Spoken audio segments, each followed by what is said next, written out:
Hi all, in this lecture we are going to learn about wireless LAN or the architecture of Wi-Fi. In typical local area networks or LAN networks, the various computers or nodes are connected through wired technology. That is, the systems are connected either through optical fiber cables or twisted wire cables or any other cable mediums.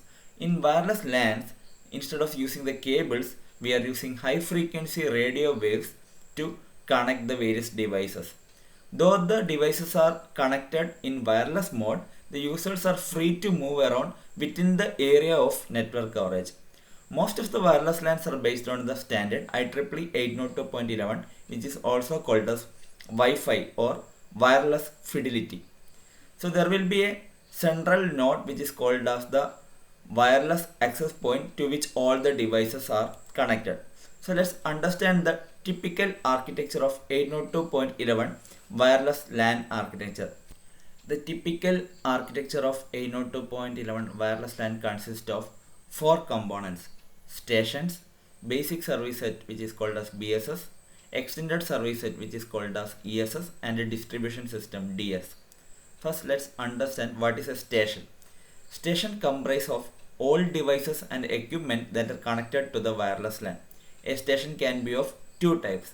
Either it can be a wireless access point which is called as a WAC, or a client. Clients are workstations, computers, laptops, printers or smartphones which is connected to the wireless access point. The second one is basic service set or BSS. You can see that all the stations reside inside a BSS. A basic service set is a group of stations communicating at physical level. BSS can be of two categories depending upon the mode of operation. Infrastructure BSS, where the devices communicate with other devices through access points, and the second one is called as independent BSS. Here the devices communicate in peer-to-peer basis in an ad hoc manner.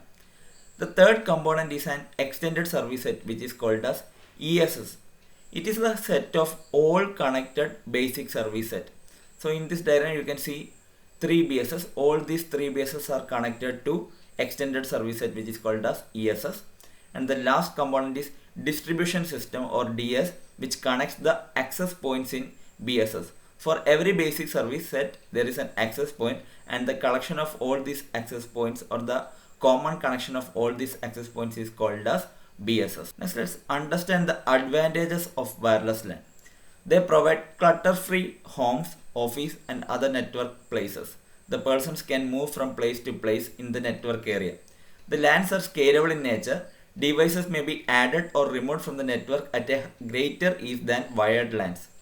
The system is portable within the network coverage, and access to the network is not bounded by the length of the cables. Installation and setup is much easier than wired counterparts. The equipment and setup cost can be reduced. The disadvantages of wireless LANs are, since radio waves are used for communications, the signals are noisier with more interference from nearby systems. Greater care is needed for encrypting information. That is, for ensuring the data security, we have to give more importance. Also, they are more prone to errors, so they require greater bandwidth than the wired LANs. Wireless LANs are slower than wired LANs. So these are the various advantages and disadvantages of wireless LAN. Thank you.